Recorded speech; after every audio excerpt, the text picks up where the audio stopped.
Well, welcome to the room that we've recorded many of these conversations in the past, Jamie, and welcome everyone. Today I'm joined by long-time collaborator and strategic partner, Jamie Lord of JamTrain. Jamie, welcome.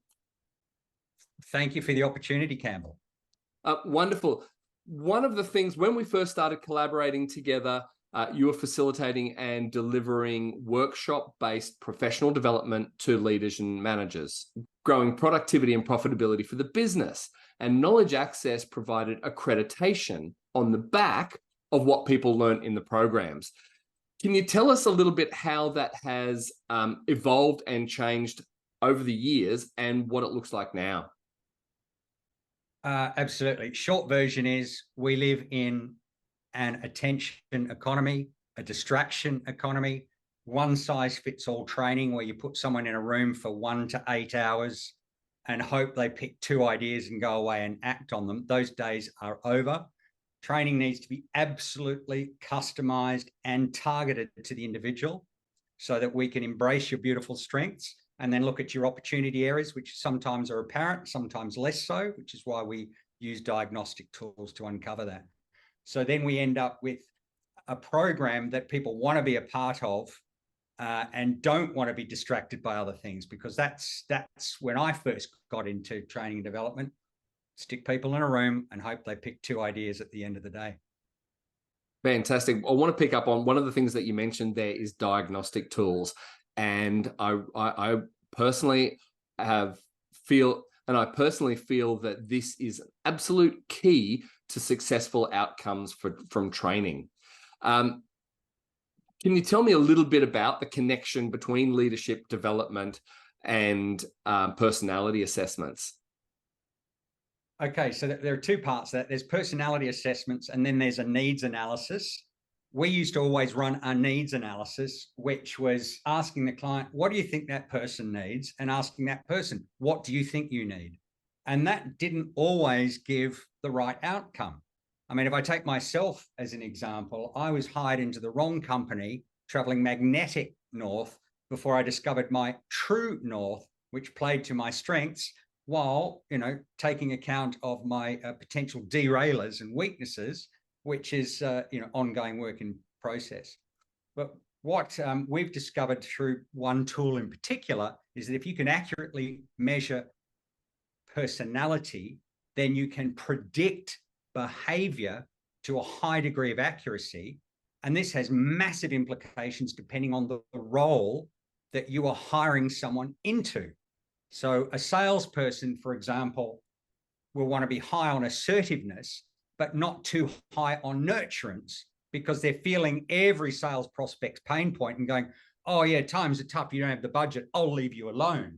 Okay. But for a nurse, of course, nurturing skills are very important. So I think for the first time now, we have some very highly predictive tools that can give us a strong probabilistic forecast into the way someone may succeed or fail in a role. That's not to say it's set in stone. We still have, if we want to commit to personal development, to actually steer a course that is closer to our true north. Really interesting. And that leads me to my next question. And it sounds like that this kind of assessment, these kind of tools are beneficial both for professional development as well as for hiring. And so just because there's a lot to unpack there, just thinking about in terms of professional development, this can ensure that people aren't just learning things that they already know. And it's not just about, often professional development can be about teaching soft skills. And it's what the organization thinks the people need in terms of soft skills and what the training company thinks that the people need in terms of soft skills.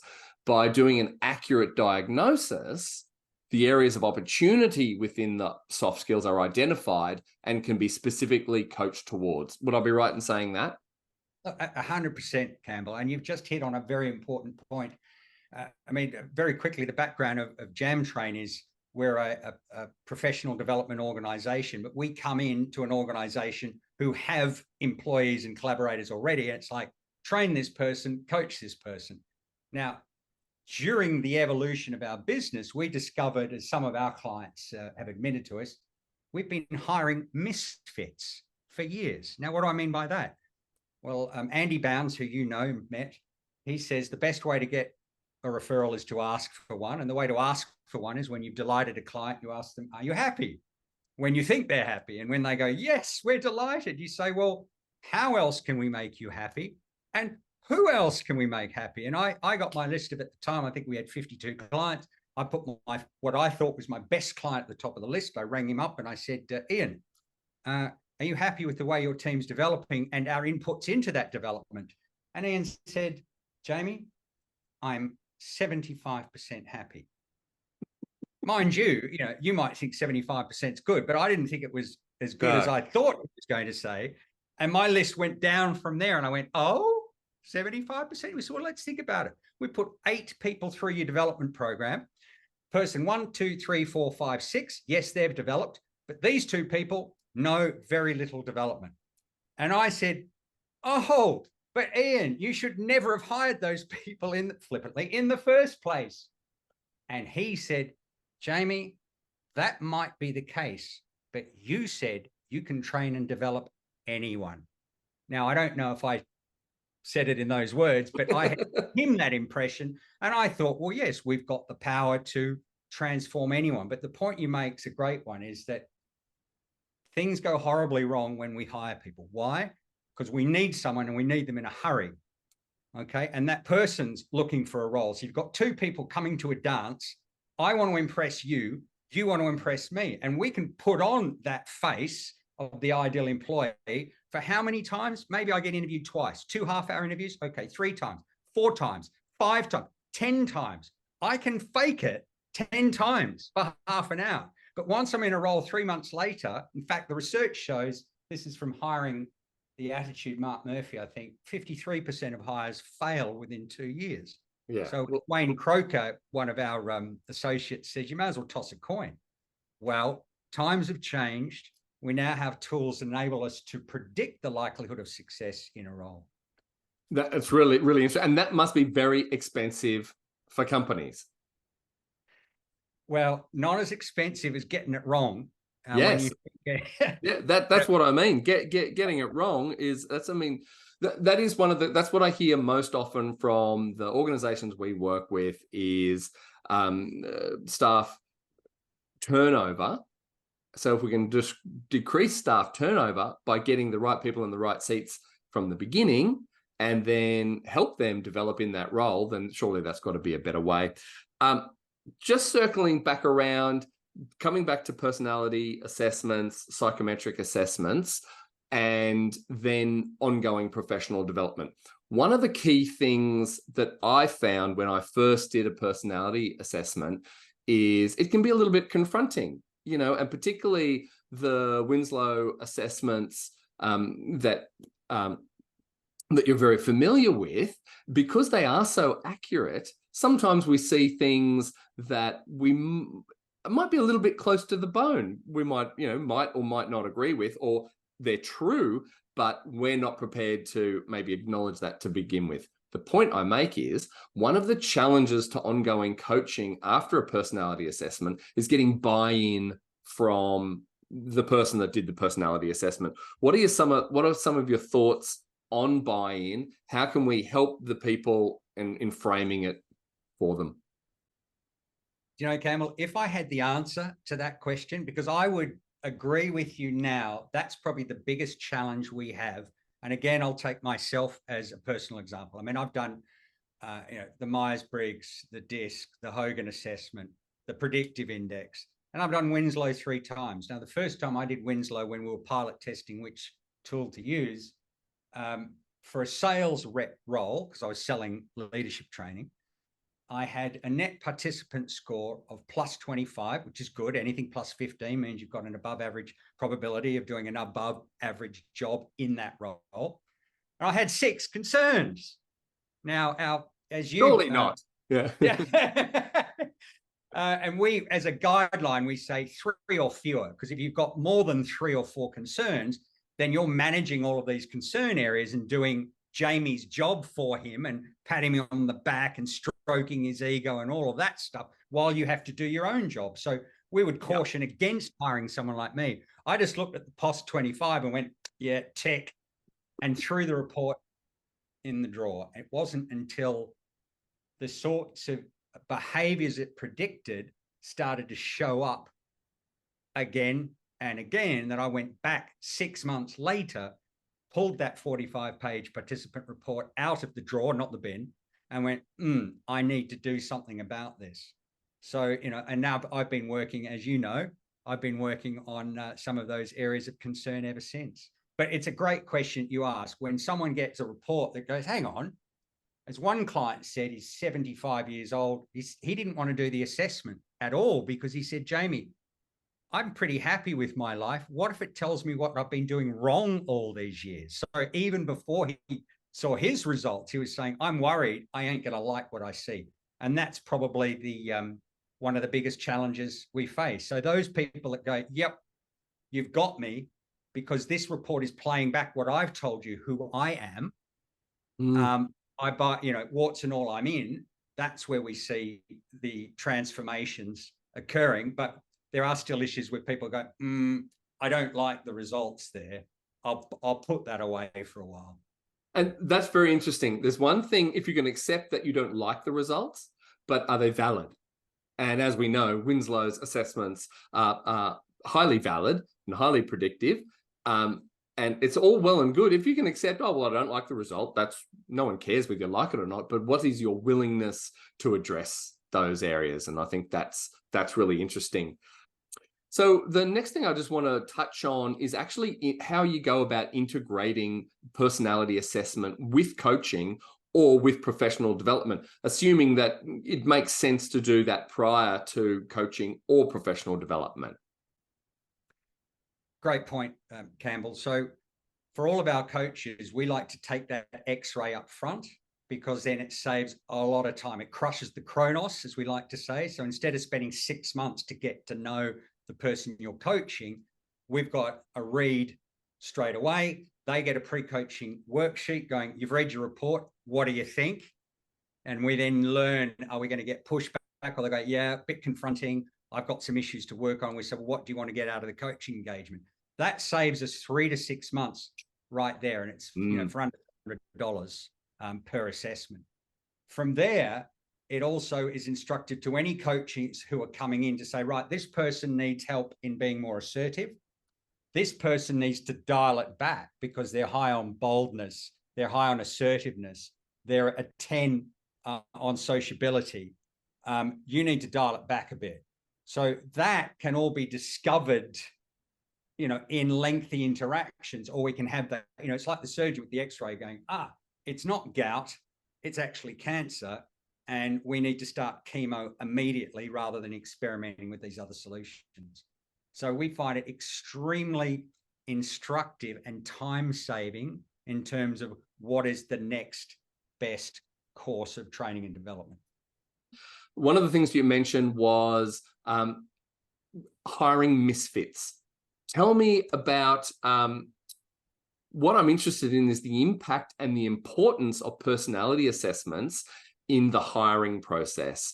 And in particular, as a baseline, a personality test will identify areas of opportunity and areas that the person excels in, yeah? They pretty much all do. What I understand about Winslow is that it can actually predict success in specific job roles. What does that look like and what does that mean? Great question. So I think over 1 million profiles have been generated since Winslow formed in the late 90s, and their data is validated against success in a role. So given a trait, there'll be a trait score that correlates with a role, and these cluster together.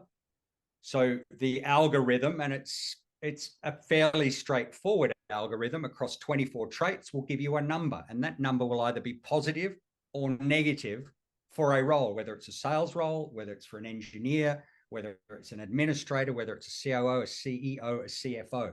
There's all slightly different success profiles. So you end up with a number, you end up with a validity and objectivity score. So if people are projecting positive, ideal scenarios too much, we reject it. We will not print the survey, unlike all of the others. They'll tell you, oh, we're not sure about this survey, but they'll give you the results anyway. We don't do that. And 30% of personality assessments are not worth the paper that they're written on, by the way. So you'll get a 1 number score, and anything over 15 means you've got above average probability of success. If you can get over 35, you're rock star probability of success. And then there's concern areas. So if there are 24 traits, our guideline is more than 4 areas of concern, then you want to think, do I really want to hire this person? Now, it's just a guideline. There are always, external factors that come into play. And that's why our clients love it. So it's not a, oh, here are your strengths and weaknesses. Here's a probability score. And here are areas of concern that if they show up on the job, there could be a problem. Are you happy to talk about this now before I hire you? And of course, everyone says yes. So they're getting, 1, you're giving me a diagnostic on my fit in this role. And 2, you're giving me a personal development plan from day 1. And 3, the 3 areas that I need to focus on to be a great success.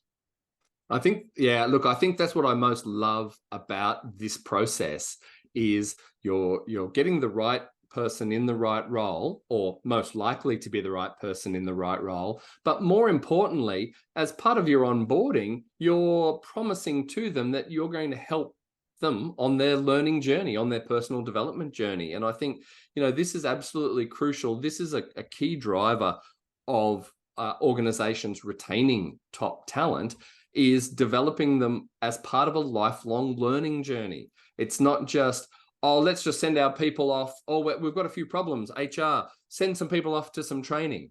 Well, that sounds like a great way to waste some money and not really, and piss off a whole lot of leaders and managers. Whereas if we can have the right people in the right role from the beginning and work with them on their journey to excellence, then surely that's got to be a win-win all around. Absolutely, 100%. So by way of wrapping things up, Jamie, what would be one key takeaway you could share with people watching this video today? 2 magic words. Opt. Yes, opt in. Opt in. We're with a client this morning. We had a candidate who had done the Winslow experiment. They're looking to switch tools from McQuaig, as it turns out, to Winslow. And the guinea pig, because they're a guinea pig and they didn't volunteer, they're indicating a bit of resistance. And so the learning for all of us was, if someone wants to opt in and go, I want to be developed, embrace that opportunity. Your outcomes will be far more positive if you do so. And just to add to that, doing all of this sort of clever training and development and coaching, there's nothing quite like having the RPL stamp of accreditation that Knowledge Access provides, with a certificate for a diploma or advanced diploma in project management or leadership and management at the end of it, just to give it formal recognition and validity. So thank you very much to you and your team at Knowledge Access. No, you're welcome. That's the very reason that tying professional development with an accreditation drives business results, productivity and profitability, and fulfills the individual's desire for recognition. I couldn't have said it any better, Campbell. Thanks for the opportunity. Cheers.